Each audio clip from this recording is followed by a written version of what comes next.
and welcome to the Nutrition Diva podcast. I'm your host, Monica Reinagel, and today I'm taking a look at a new study suggesting that you can burn more calories simply by reducing the amount of carbohydrate in your diet. Now, according to the latest Google search data, interest in the ketogenic diet appears to have waned significantly lately, but the popular and scientific fascination with low-carb diets persists. The ketogenic diet that we've been hearing so much about lately is, of course, just the latest reincarnation of other diets that severely restrict carbohydrates, including the Atkins, South Beach, and Dukan diets. And the goal of these very low-carb diets, or the very low-carb phases of these diets, is to induce ketosis, where the body's cells are forced to burn fat for energy instead of sugar. Now, although sugar or carbohydrate is the body's preferred source of cellular energy, we do have very flexible metabolisms. And so if sugar isn't available and fat is, the body can switch over to burn fat instead. Sort of like a car that can run on both gas and electric power. If the electric battery runs out of juice, the car can then burn gasoline until you have a chance to recharge your batteries. Now, just because the body is using fat as its fuel source, that doesn't necessarily mean it's burning body fat. First, it's going to be burning the fat that you eat, and ketogenic diets tend to be very high in fat. You'll only start burning body fat for energy when your body runs out of dietary fuel. So if you are taking in fewer calories than you're using, your body will turn to its fat stores to make up the difference. But this is true of any dietary approach, not just low-carb diets. So why the continuing fascination with very low-carb diets? Well, one advantage of being in ketosis for a prolonged period of time is that it suppresses your appetite, and that can make it easier to eat less. But in order to reap this advantage, you have to be pretty strict in your avoidance of carbohydrates. But we also need to talk about something called the carbohydrate insulin hypothesis. Very low-carb diets also tend to reduce blood sugar levels and insulin production. One of the normal and necessary biological functions of insulin is to promote fat storage. And the carbohydrate insulin hypothesis supposes that a diet high in carbohydrates would result in higher insulin levels, and that would in turn cause you to store fat and become obese. Restricting carbohydrates, therefore, should suppress insulin, trigger fat burning, and reverse obesity. And the carbohydrate insulin theory also argues that low-carb diets lead to weight loss because they increase your metabolism, or the number of calories you burn. Theoretically, you would lose more weight on a low-carb diet than you would on a high-carb diet that provided the exact same number of calories. This is a very attractive hypothesis. The problem is that study after study, including some that were designed and funded by proponents of the carbohydrate insulin theory, have failed to prove it true. One very strictly controlled study, which evaluated a very low-carb diet against a high-carb diet that provided the exact same number of calories, found no significant difference in the number of calories burned and a slightly lower rate of fat loss in the low-carb group.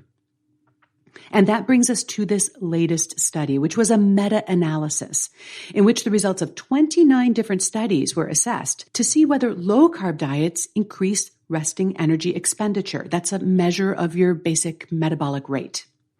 The lead author of this latest analysis is David Ludwig, and he's one of the primary champions of the carbohydrate insulin hypothesis. So clearly, he has not given up on his theory.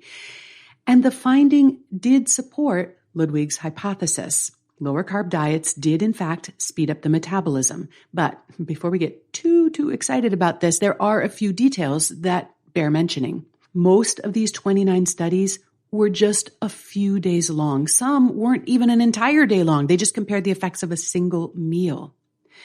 Many of the diets that were in the low-carb arms of these comparisons were not actually very low in carbs.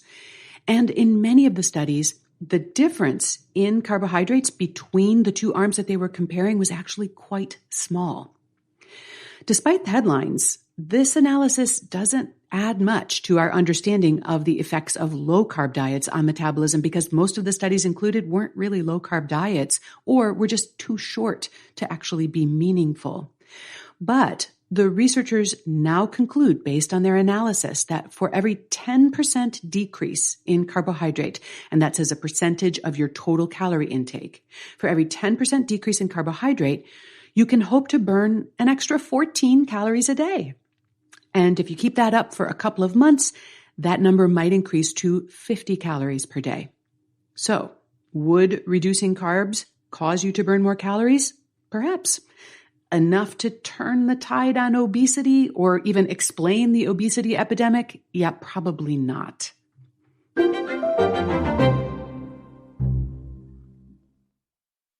So all of this may be leaving you wondering whether a low-carb diet would be a good choice for you. And here's what I would say. If you are content eating a low-carb diet on an ongoing basis, not just as a short-term strategy to lose weight, and you also like the way you feel, the way it affects your mood, your energy levels, your appetite, then a low-carb diet might be for you. Now, because they restrict so many foods and food groups, low-carb diets tend to be lower in fiber, magnesium, vitamin C, and other nutrients. So if this is your strategy, just make sure you've got those bases covered somehow.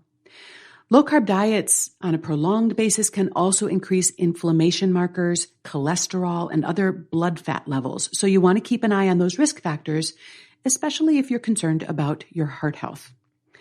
But the fact is, most people eventually get tired of limiting their diet to meat, fat, non-starchy vegetables, and artificial sweeteners.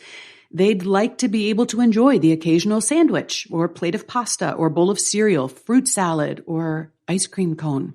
And when they leave the ketogenic lifestyle, any weight that they've lost tends to come right back on. But while this latest meta-analysis isn't exactly a home run for the carbohydrate insulin theory, there may be a silver lining here. And that is that you don't have to necessarily follow a very low-carb diet to get some of the positive benefits of reducing your intake of carbohydrates, especially refined carbohydrates. I have long advocated for a modified approach to the low-carb diet. The goal is not ketosis or anything close to it.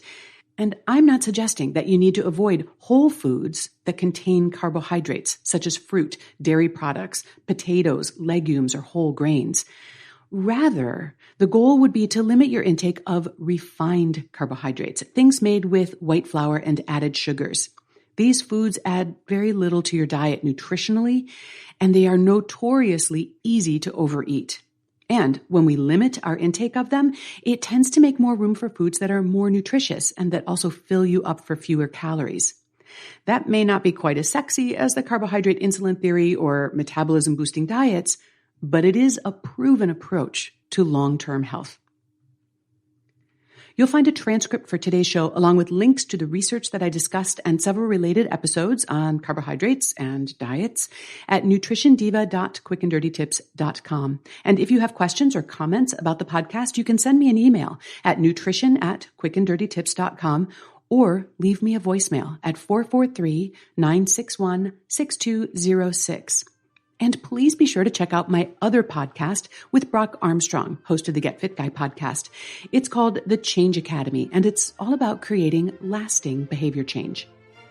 The Nutrition Diva podcast is written by me, Monica Reinagel. It's edited by Karen Hertzberg, produced by Nathan Sems, and our team at Macmillan Audio also includes Morgan Ratner, Emily Miller, Michelle Margulis, and our director, Kathy Doyle. Thanks so much for listening. I'll see you next week.